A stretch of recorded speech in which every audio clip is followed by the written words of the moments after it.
سلامونه ګرانو کتونکو، زه یم دیدار یوسفزی. تاسو به اکثر کتلی چې ډېرو خلکو دا کټه ګوته یا د خپې دا غټه ګوته چې کوم دا د دې دا دویم جوړ اکثر پړسېدلی او سور شوی ډېر زیات درد کوي. دې ته موږ په میډیکل ټرم کې ګاوټ وایو یا د ګاوټ بیماري ورته وایو. دا ګاوټ څه شی دی او ولې کیږي؟ اصل کې په وینه کې چې کله د یوریک اسید مقدار د یو خاص حد نه زیات شي نو دا بیماری ته جوړیږي. دا بیماری چې کومه ده نو دا د انفلامیټري ارترایټس یو قسم دی. انفلامیټري ارترایټس هغه د جوړونو هغه بیماری چې کم د انفلامیشن د وجې نه یا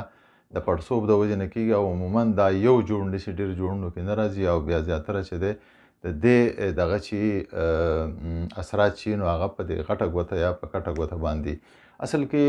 دا څنګه چې ما خبره وکړه دا د یوریک اسید د زیاتوالي د وجې نه کیږي. دا یوریک اسید څه شی دی؟ یوریک اسید اصل کې یو بریک ډاون پروډکټ دی. پیورین په وجود کې یو میټابولایټ دی چې کله د هغې بریک ډاون وشي یا کله چې هغه مات شي نو دا یوریک اسید ته خارجېږي او یوریک اسید چې دی زموږ په وینه کې هم شامل شي او بیا د ګردو په ذریعه باندې دی بهر ته وځي. په وینه کې د دې عموما مقدار چې دی نو هغه د 3 نه د 7 دغه پورې ملي ګرام پر ډیسي لیټر ورته وایي. د هغې پورې د هغې په منځ کې د دې رینج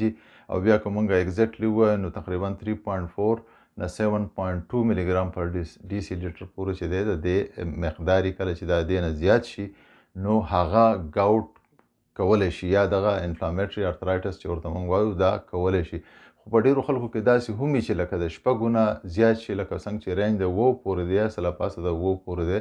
خو چې دغه د 6 نه زیات شي نو هم ځینو خلکو کې دا علامات پیدا کیږي. اوس پیورین چې کوم دی نو پیورین څه شی دی او دا میټابولایټ لکه موږ په خوراک کې کم څیزونه دي چې په هغې کې موږ دا د دې پیورین نه ځان وساتو. نو پیورین د ټول نه زیات چې دی هغه په غټه غوښه کې دی. په کار ده که چاته دغه مسئلې نه وي خو د غټه غوښه بالکل نه خوري. د دې نه علاوه چې کومه کلیجي ده اینه چې ورته موږ وایو یا ډېر خلک ګردې هم خوري یا نور د ارګنز چې کوم دي دا استعمال د دې استعمال د بند کې ځکه چې په دې کې ډېر زیات پیورین دی. د دې نه علاوه سی فوډس چې کوم دي سی فوډس خو بهرحال دلته خلک ډېر زیات انګریزان استعمالوي موږ خو دومره نه خورو خو بیا هم لکه ټراوټ ماهی دی وایي په دې کې د ټیونه دی او دغه شانتې دې څیزونه دی لږ زیات ساتي ځان ساتي. د دې سره سره لکه که د چا وزن زیاتي نو هغو ته هم کیدی شي د دغې وجې نه دا یو دغه د علامت کیدی شي وجه کیدی شي. بیا چې دی نه د دې سره سره کله که د چا شوګر زیاتی د چا بلډ پریشر وي نو دا هم د هغه څیزونه دي چې کوم چې تاسو کې دغه کاز کولی شي دا ګاوټ جوړولی شي. د دې تشخیص څنګه کیږي؟ د دې تشخیص عموما دا چې لکه ضروري نه ده چې ستاسو په وینه کې د یوریک اسید زیات یا خصوصا د ګردو چې کوم بیماري ده نو په ګردو کې ځکه چې دا څومره هم بای پروډکټس یا څومره هم د اخراج چې کیږي نه د ګردو په ذریعه کیږي نه د ګردو بیماري نو هغه به صحیح کار نشي کولی ګردې او بیا به یوریک اسید لیول چې دی هغه په وینه کې به بیا زیات شي.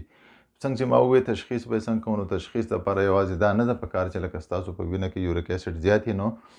تاسو ته د خامخا دغه بیماري په کار دا ده چې لکه کم ځای کې دا ما چې څنګه خبره وکړه دا کټې ګوتې دا دویم جوړ چې پړسېدلی د دیو نه دیو اسپایریشن کوي یا په دې کې چې کوم فلویډ یا کوم مایع چې نو هغه ته په سرنج راکاږي او دا د کرسټل په شکل کې یا د وړو وړو ذراتو په شکل کې په دغه ځای کې موجود دی په جاینټ کې دا موجود دی. نو کله چې دیو دا اسپایریشن وکړي او په دغه ځای کې د کرسټل زیده د یوریک اسید نو بیا لکه دا ګاوټ یا د هغې نه پس چې دی هغه بیا د وینې ټسټ هم وکړي چې په وینه کې هم مقدار زیات نو بیا د دې دپاره چې دی هغو خپل علاج کوي. علاج عموما دیو کم میډیسن چې ورکوي نه کولچسین دی او ایلوپیورونال دی خو دا خبره به زه کومه چې لکه دا د ډاکټر د مشورې نه بغیر نه دی استعمالول په کار ځکه چې د هرې دوایي خپل سایډ افیکټس وي او بیا د دې استعمال چې دی نو هغه د عمر د وزن د نورو بیماریانو لاندې چې ګوري د هغې په حساب مریض له ورکوي بیا هغو ته ټایم فریم ښیي چې دونه وخت دپاره به تاسو استعمالوئ او بیا به لکه دا دغه کوئ دا څه ته نوم دی ګاوټ به هم ختمیږي. عموما لکه ډېر خلک داسې هم وي چې هغه دا دغه نظر انداز کړي او دا چې کله یو خاص حد ته ورسي نو بیا د دې واپس کېدل ډېر زیات ګران شي. خو خصوصا چې د دغې سیزون نه کوم چې ما وښول پریونشن دا موږ ویلی شو چې یاره دغه سیزون نه تاسو ځان ساتئ او بیا که تاسو ته دا شک یا شروع کیږي نو پکار ده چې په هغه وخت کې تاسو خپل یوریک اسید چک کړئ د وینې یوریک اسید لیول چک کړئ. که دغه یوریک اسید د رینج نه زیات وي نو پکار ده چې بیا تاسو ډاکټر په مشورې عمل وکړئ او د دې دغه نه ځان خلاص کړئ د بیمارۍ نه ځان خلاص کړئ. ډېره مننه.